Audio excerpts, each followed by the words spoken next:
Welcome to the Slop Farm. Enjoy the video. In this video, I will show how to play Cuphead on PS Vita. Prepare your Vita with Vita Shell and enable unsafe homebrew if needed. Then install Adrenaline for PSP compatibility.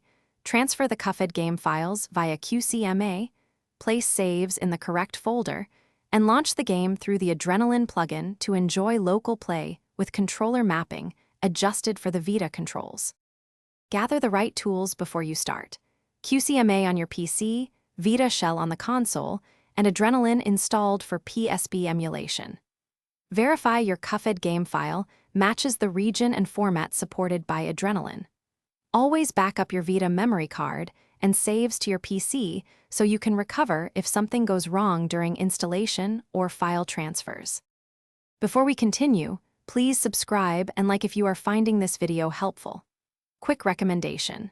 The Echo Dot smart speaker delivers clear sound and compact design, perfect for enhancing PS Vita audio when playing Cuphead away from your TV, and it fits nicely on a desk or shelf.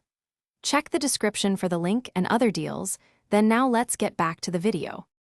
Start by enabling unsafe homebrew and installing any required plugins. Use QCMA to copy the Cuphead file into the PSP/game folder and refresh the Vita database. Open Adrenaline, map your buttons for optimal aiming and parry controls, test audio levels, and save a quick checkpoint to ensure everything runs smoothly before diving into the tougher boss fights. Thanks for watching. Consider subscribing if we helped you today.